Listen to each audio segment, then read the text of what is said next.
I was the last one in the family to figure out that respect is earned, not given, and that sometimes the people closest to you are the ones who see you as nothing more than a tool. My name's Noah. I'm 29. I grew up in a pretty average middle-class household. My parents divorced when I was 12, and after that, I split my time between my mom's tiny two-bedroom apartment and my dad's new condo with his just-a-friend girlfriend who magically became his fiancée 6 months later. I stayed out of the drama. I was good at staying out of things. I focused on school, avoided conflict, and learned early that the less I asked for, the more people left me alone. When I graduated college with a computer science degree and landed a stable remote job straight out the gate, my family started treating me differently, but I didn't notice right away. It was subtle at first. Jokes about my nerd money, requests for tech help at all hours, Venmo requests labeled as just temporary that were never paid back. I told myself it was fine. I could handle it. It's family, right? My mom, Angela, was the one who leaned on me the most. After the divorce, she worked retail jobs and cleaned houses to keep things going. I respected that. She never played the victim card or blamed my dad for leaving. She just powered through. But as I started making decent money, like actually decent, not influencer level but solid, she began making these little comments. Must be nice to work in your pajamas. Some of us don't get to sit behind a screen all day. When are you going to get a real job? I laughed it off. She was probably just teasing. She had a weird sense of humor, and I'd gotten used to it. But those comments never really stopped. And the older I got, the more they started to sting. Then came my Aunt Rhonda. If my mom was passive-aggressive, Rhonda was just plain aggressive. She had 2 kids, my cousins, Lily and Josh, both younger than me by a few years. Lily was in grad school for something vague and expensive sounding. Josh floated from one entrepreneurial venture to another, which is a polite way of saying he sold weed and NFTs. Rhonda liked to brag about how gifted her kids were, how they were destined for greatness, how the world just hadn't caught up to their brilliance yet. She never asked me how work was going. She just asked what I could contribute this year to help Lily with tuition or help Josh get on his feet. I didn't say no. Not at first. I started sending $300 here, $500 there. Covering Josh's car repair just this once. Paying for Lily's textbooks because it's just ridiculous what schools charge now. I even helped Rhonda with her rent one month when she called me crying, saying the landlord was threatening to kick them out. I wired the money immediately, and I didn't tell anyone. I figured they're family. If I were ever in trouble, they'd help me too, right? The thing is, I didn't talk much about my finances. Not because I was hiding anything, but because I knew how it sounded. I lived modestly. No sports car, no luxury apartment. I owned my condo outright thanks to a lucky investment early on and a little inheritance from my grandfather. I kept my job remote and steady. I had savings. I was okay, but I never bragged. I never wanted to seem like I was rubbing it in. Looking back now, I see exactly what I was to them, a walking ATM. A wallet with feelings, as I'd later hear in a video I was never meant to see. But I'm getting ahead of myself. It all started to shift one Thanksgiving, about 6 months ago. I flew in for dinner at my mom's house. She lives in the same neighborhood as Rhonda now, and the two of them have become one of those inseparable sister duos that share every opinion and every bottle of wine. I brought a pie from the bakery near my place, $1.40, but it looked fancy, and a bottle of wine that I'd been saving for a special occasion. When I walked in, the vibe was off. I was greeted, sure, but it felt like I'd interrupted something. Like I'd arrived late to a joke where I was the punchline. Dinner was fine, in that fake smile, tense small talk kind of way. Lily kept scrolling on her phone. Josh asked if I'd heard about a new crypto opportunity he was looking into. My mom asked if I was seeing anyone, and when I said no, she made a show of sighing dramatically and muttering something about too picky for his own good. I just smiled and passed the mashed potatoes. Later that night, I offered to help clean up, but my mom waved me off. Go rest, sweetie. You've done enough. Something about the way she said it made my skin crawl. I left early. I blamed work. And as I drove back to my Airbnb, I remember thinking, for the first time ever, maybe next year I'll skip it. A week later, I got a video from my Aunt Rhonda. At first, I thought it was a mistake. No message, just a short clip. I tapped play. It was them. My mom, Rhonda, Lily, and Josh, around the same dinner table after I'd left. The camera must have been propped up on a wine bottle or something. Rhonda was laughing so hard she had to wipe her eyes. Lily said something I couldn't quite catch. And then my mom, holding a half-empty glass of wine, said it. He's just a wallet with feelings. Everyone burst into laughter. Josh leaned back in his chair, smirking. Man, if I had Noah's money, I wouldn't even show up. I'd just send a check and call it a day. Oh, he will, my mom said, still laughing. That's Noah's love language. Direct deposit. I didn't reply. I watched the whole thing, then watched it again, just to make sure I hadn't imagined it. The casual cruelty of it. The way they all laughed. Like it was normal. Like it was fine. Like I wasn't a person to them, just a convenience. I didn't reply. I didn't call. I didn't text. I just opened my laptop and started planning. And that was the last time they'd ever see me as their personal wallet. But they didn't know that yet. They say you shouldn't make big decisions when you're angry. I wasn't angry, though, not at first. I was hollow, empty, like someone had knocked the wind out of me, but the air never came back. I sat there, laptop open, fingers hovering above the keys, and just stared at the paused frame of my mom mid-laugh. Eyes crinkled, wine glass in hand, like she hadn't just gutted her own son with a 10-second sentence. He's just a wallet with feelings. That line played in my head over and over, like a song on repeat you can't turn off. That night, I didn't sleep. I barely moved. I was supposed to have a Zoom call the next morning with a potential new client, a big one. I canceled it.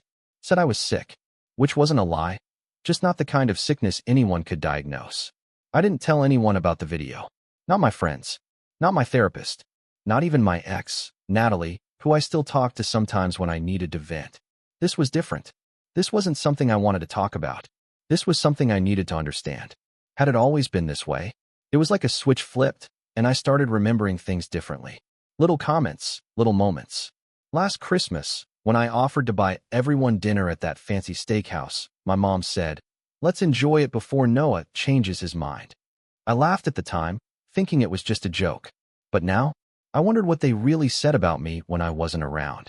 I started playing back every holiday, every family party, every phone call where someone said, "Hey, Noah, quick question." And I realized none of those conversations were ever about me. They were about what I could do, what I could give, what I could solve. And the more I thought about it, the angrier I got. A week passed, then two. I didn't respond to any of my mom's texts. She noticed. I could tell from the way she shifted from casual to passive-aggressive. November 22nd, Mom. Hey honey, haven't heard from you. Hope you're not mad about something silly. November 24th, Mom. If you're ghosting me because I asked Lily about her tuition, that's not fair. She's family. November 26th, Mom. You know what? Do what you want. Just don't act surprised when people stop including you. Including me? Like I should be grateful to be tolerated. Then came Rhonda. November 27th, Rhonda. Noah, I know things have been weird, but can you please help Josh out just one more time? His car got repossessed, and he's trying to DoorDash to save up. We're desperate. Desperate. That was her favorite word. She used it every time she needed money. Funny how it always came right after I helped her the last time. November 28th, me. I'm not in a position to help anymore. Sorry. I sat there and stared at my own message for 10 minutes before hitting send. My hand was shaking. It was the first time I'd ever told them no. She didn't respond. Not right away, anyway. The next day, my mom called.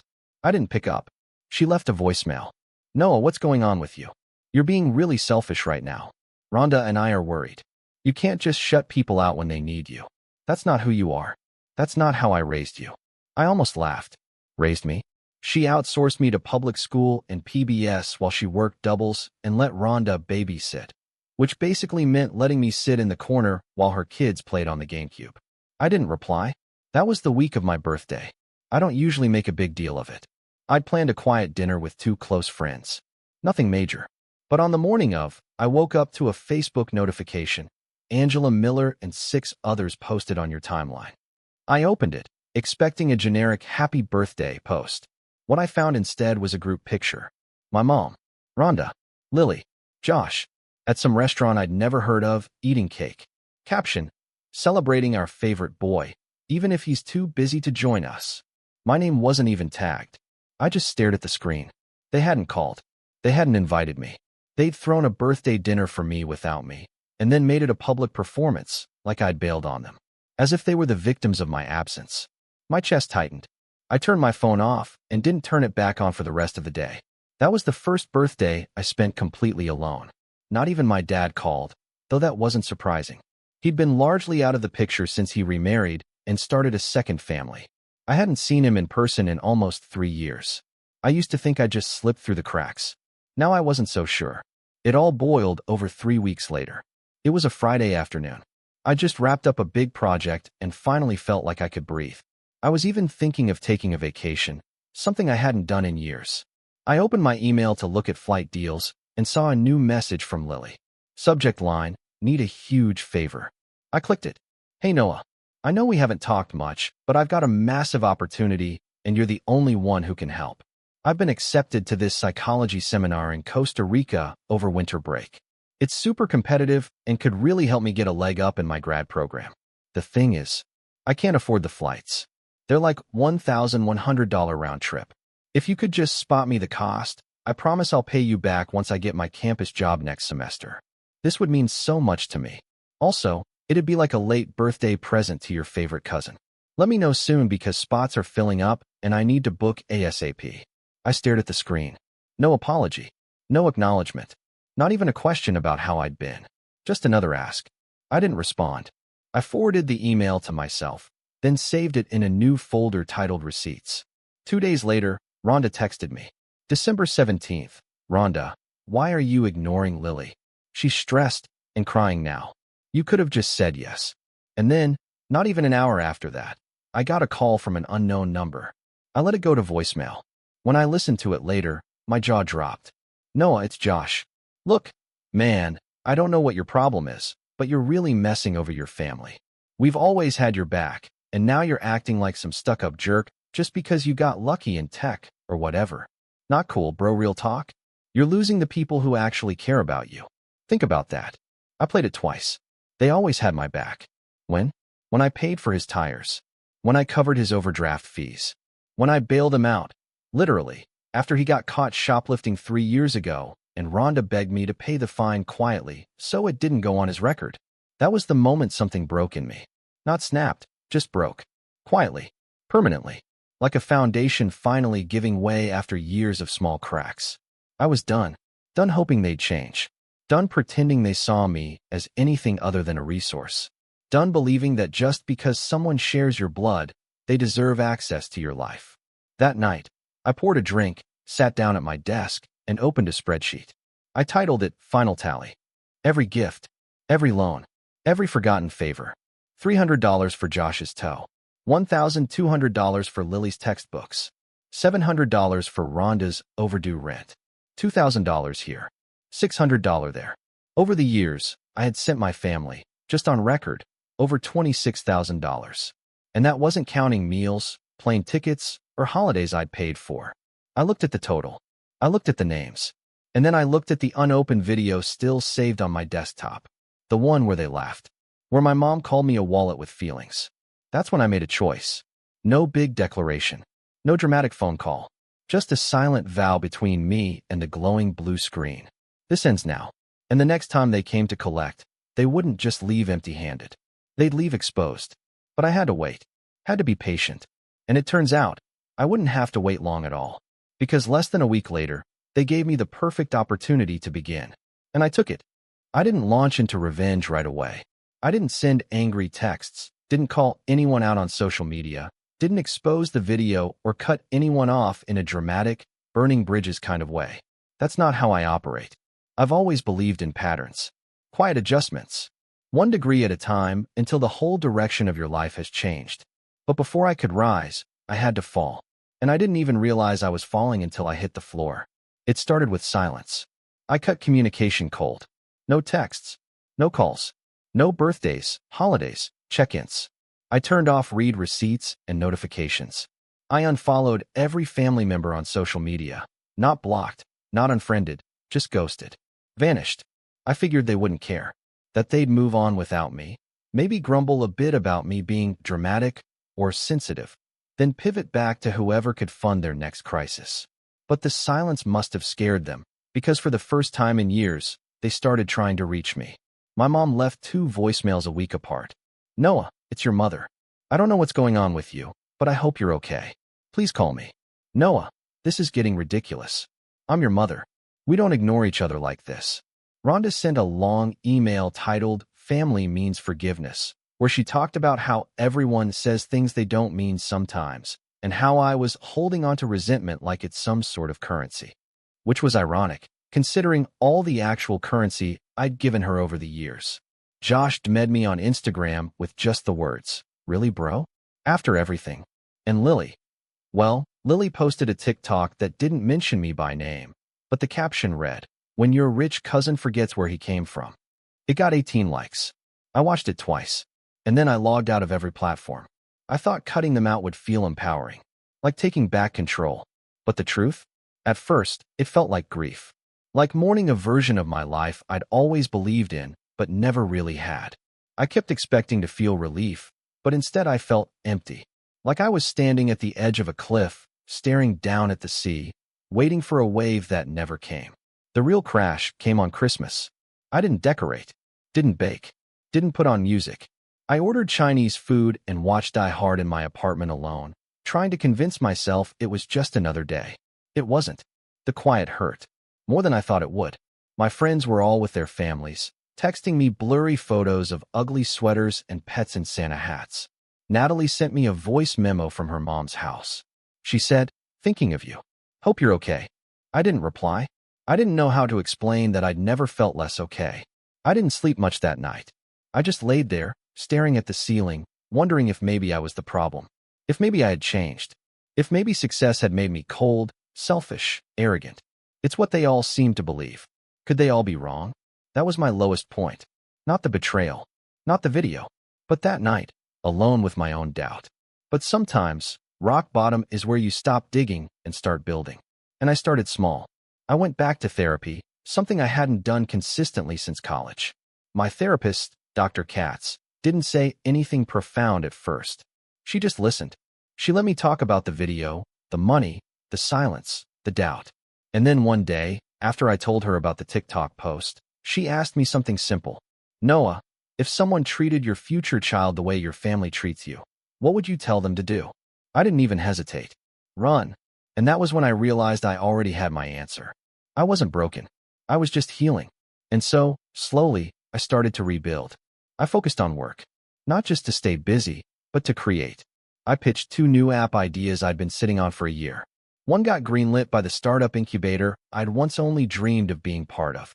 The other, an AI-powered budgeting tool, got picked up by a fintech company in its early stages, and I was offered a hefty equity share. For the first time in a long time, I was working on things I actually cared about. Not just fixing bugs or optimizing user flow, but building something real.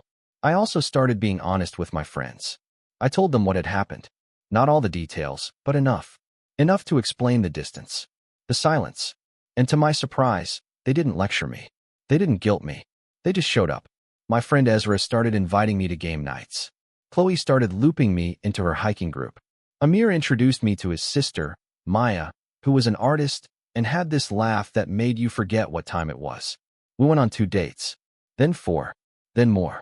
It wasn't love, at least not yet, but it was something healthy, something that didn't feel like a transaction. And most importantly, I started reconnecting with myself. I began journaling, working out, taking walks without my phone.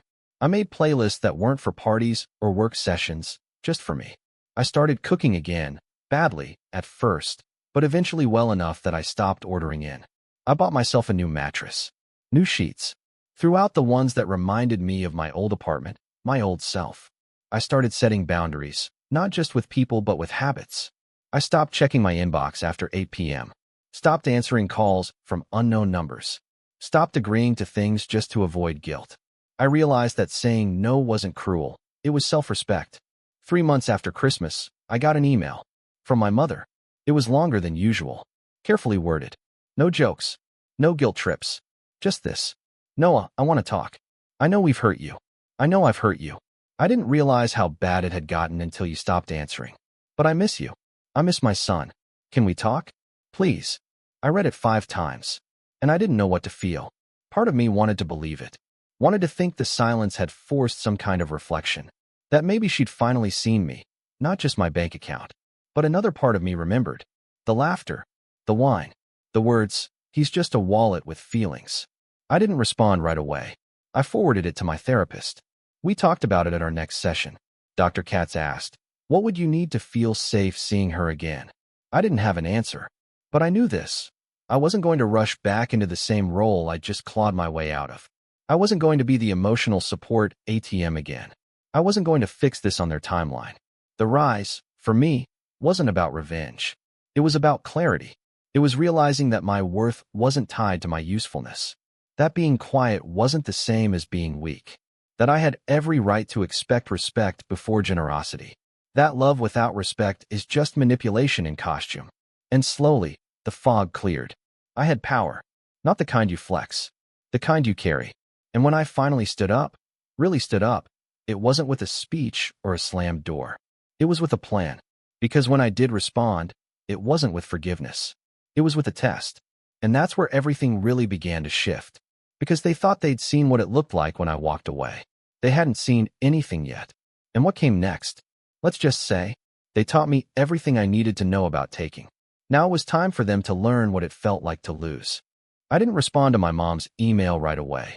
I let it sit in my inbox for 3 days, unread after the 5th reread. It hovered there like a ghost, whispering promises of closure and danger at the same time. I wasn't afraid of her, not in the physical sense. But I knew what would happen if I replied too soon. If I picked up the phone or let them back into my world before I was ready, I'd get sucked into the same old patterns. The guilt, the emotional manipulation, the "I'm your mother" card she always played when she wanted something. But this time I was ready. I wasn't just going to walk back in and pretend things could go back to normal. I was going to test them. I crafted my reply with the precision of a surgeon, trimming every word until it was surgically polite and emotionally neutral. No edge, no hint of anger, just curiosity and control. "Hi, Mom. I appreciate your message. I've been doing a lot of thinking lately about boundaries, fairness, and how I want to move forward with the people in my life. I'm open to talking, but only if we can be honest about the past without defensiveness. If that's something you're willing to do, we can schedule a call. Let me know. Noah." She replied 2 hours later. Too fast to have thought it through, which told me everything I needed to know. "Yes, of course. Whatever you want. I just want my son back." I scheduled the call for the following Sunday. I didn't tell her I'd be recording it. Not because I planned to post it anywhere, but because I needed receipts now. Documentation. Something to keep me grounded when the gaslighting inevitably began. I was right. The call started out soft, even sweet. She asked about work. I told her things were going well. She asked if I was seeing anyone. I told her I was going on dates, taking my time. Then the shift came. So small you might miss it. "You know, Lily was really hurt when you didn't answer her. She didn't mean to offend you. She's just young and stressed." I didn't flinch. I'd rehearsed this. "Mom." She sent me an email asking for money. No apology, no small talk, just a request. That's not stress. That's expectation. She paused. I could hear her breathing. "Well, I mean, you have the means, Noah. It's not like having money doesn't obligate me to fund other people's bad planning." That shut her up. And then she said the line that would kick off everything that came next. "So, is that what this is about? Money?" I almost laughed. As if the video didn't exist. As if they hadn't laughed at me behind my back like I was some kind of golden goose with Wi-Fi. But I didn't laugh. I took a breath and said, "No, it's about respect. And I've realized you only give it when you need something." She didn't like that. She tried to pivot. Blamed the wine. Said the dinner clip was taken out of context. That they were joking. That I misunderstood. That's when I hit her with the last line of the call. "You didn't misunderstand my generosity. You just took advantage of it. That won't happen again." I ended the call. Politely. Calmly. And then I opened my laptop and started building something they couldn't see. The plan. You see, I've always been the techie in the family. They used to call me the IT guy when I was younger, even though I didn't just fix routers, I built systems. I automated workflows. I understood how data flows like blood through everything people touch online. And I knew a lot more than they realized. Like how Lily's grad school application had used a professional editor that I helped pay for, except I'd kept a copy of her original essay. And the final version, which I still had, with timestamps. Or how Josh had registered one of his sketchy crypto domains under my AWS account years ago when he didn't want to use his own credit card and never deleted it. It was still there, still live, and technically still mine. Or how Rhonda had begged me once to tidy up her digital life for a job application and gave me full access to her Gmail for a day. I never abused it. I'm not that guy, but I did archive the inbox backup to a local file, just in case. And now? Now was the case. But I didn't want to burn the whole house down. I wanted to invite them into it, let them get comfortable, and then flip the lights on. So I started small. I created a Google Drive folder titled Family Stuff. Inside, I uploaded a collection of old photos, edited gently to bring out warmth and nostalgia. Childhood birthdays, Christmas mornings, that beach trip when I was 14 and got sunburned like a lobster. Then I shared it with them. No message, just the link. Within hours, I got the first ping. Rhonda opened it. Then Lily. Then my mom. Josh took the longest. Then I waited. A few days later, I got the bait I'd been hoping for. Rhonda, email subject. Nice to hear from you. Hi Noah. Thanks for the pictures. That was such a sweet surprise. I'm glad you're reconnecting. We've all missed you. I hope you're open to maybe getting together sometime. I know Josh would love to talk to you about a project he's working on. Let us know. We'll make it work around your schedule. There it was. The return to normal. I replied 2 days later. Friendly. Measured. Hi Rhonda. Thanks for the message.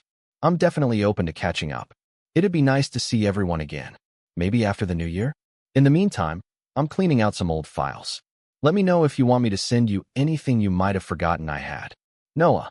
No response. Not right away. But I wasn't done. I contacted an old friend of mine from college, Olivia. She's a lawyer now, contract law mostly, but she owed me a favor from a semester where I basically tutored her through every Python assignment. I asked her how hard it would be to set up a trust. A real one. Not for them, for me. To move a large portion of my assets into a legal structure that could ensure, should I ever become incapacitated or pass away, not a single cent would go to my biological family unless they passed certain moral and behavioral clauses. She said it was more common than I'd think. So I did it. I rewrote my will, set up the trust, appointed my godmother, who I'm actually close with, as my power of attorney, moved my primary accounts to a new bank, changed all my passwords, removed every family member from my emergency contact list. All of this happened quietly, invisibly, and once it was done, I began phase 2. I started setting up meetings. Legal ones. Professional ones. I restructured the equity in my startup app so that my shares were held in the trust. I consulted with a reputation management firm just to see how bad things could get if someone decided to drag me online. The answer? Not bad at all. I had receipts. They had speculation.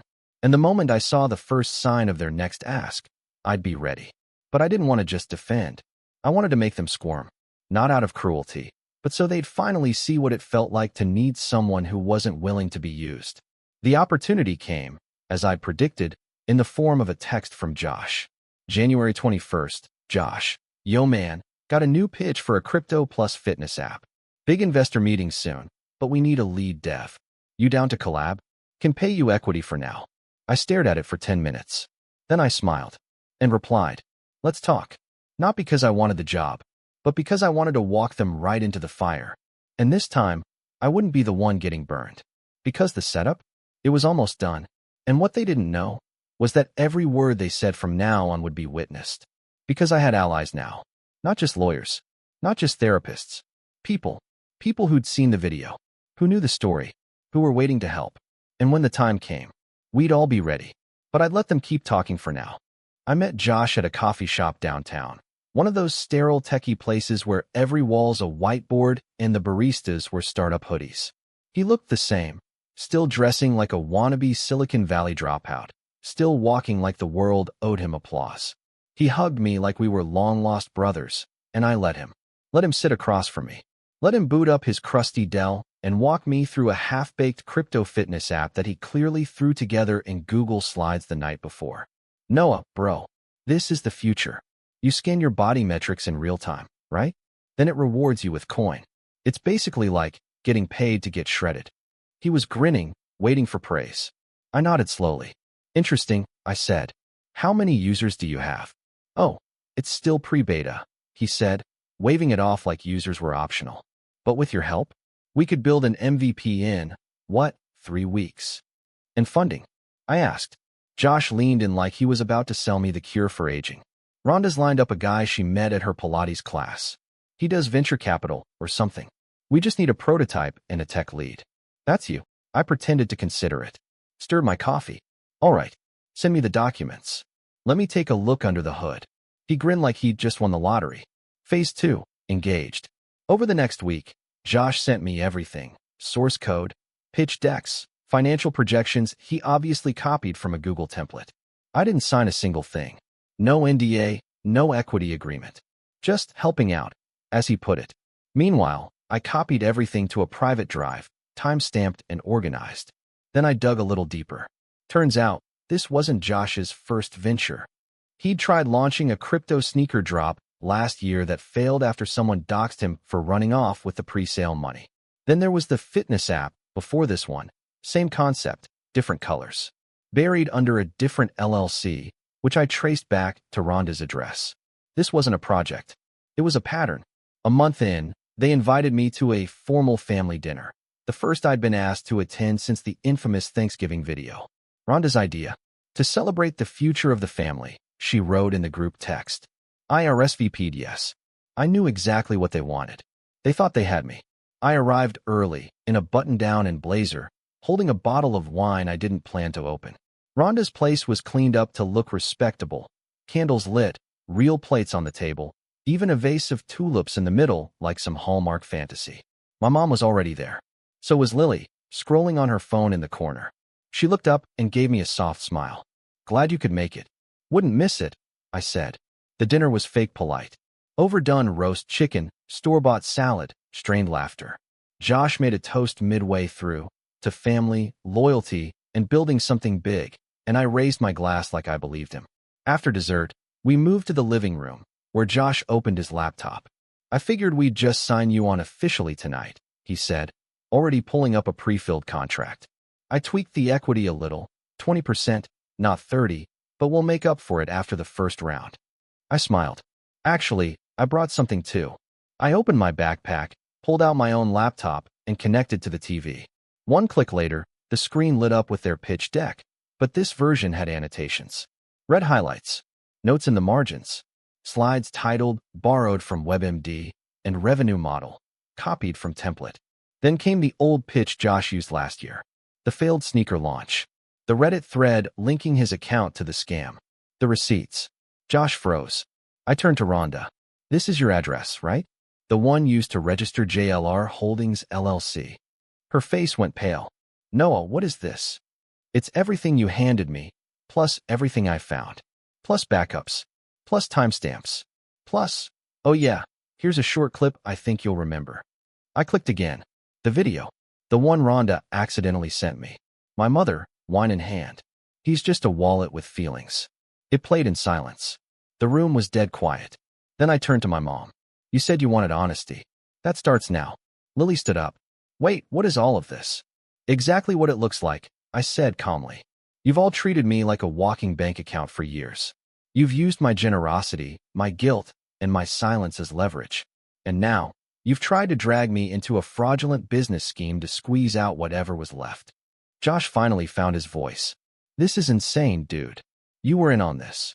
No, I said, meeting his eyes. I watched. And now every lie, every receipt, every instance of manipulation is documented and timestamped. You should really read the contract you tried to get me to sign. You accidentally included one from your last scam. Same format. Same wording. My mom stepped forward. Noah, you don't have to do this. I looked at her, really looked at her. You did this to yourself. All of you. Then I pulled out the final card. I've already sent copies of everything to 2 lawyers, one civil, one criminal. If you try to retaliate, sue me, or lie about anything that happened here, the files go public. If you don't try anything, I walk away. Quietly. Permanently. You never hear from me again. Your reputation stays intact. Your mess stays in this room. Josh opened his mouth, but Rhonda grabbed his arm. No, don't. He's bluffing. I smiled. Am I? Rhonda faltered. What do you want? Nothing, I said. That's the point. No more money. No more help. No more contact. I'm done. And with that, I unplugged my laptop, dropped the wine bottle on the counter, and walked out the front door without another word. I never looked back. In the days that followed, I removed them from every remaining account, scrubbed them from my emergency contacts, and blocked every number. No retaliation ever came. Whether out of fear or shame, I don't know. I don't care. What I do know is that Lily quietly deleted that TikTok. Rhonda shut down the fake business LLC 3 days after the dinner. And Josh, his new app disappeared from GitHub. Ghosted. I moved to a new apartment a few weeks later. Bigger windows. More sunlight. New city. Clean slate. I still have the video, but I haven't watched it since. I don't need to. Because that moment in their living room, watching their faces crumble, not from rage, but from realization, that was the closure I never thought I'd get. People like them don't say sorry. They just get quiet when the person they've underestimated stops playing along. And for the first time in my life, I wasn't angry. I wasn't sad. I was free. Because I finally understood. They never saw me coming. But they'll never forget the day I left.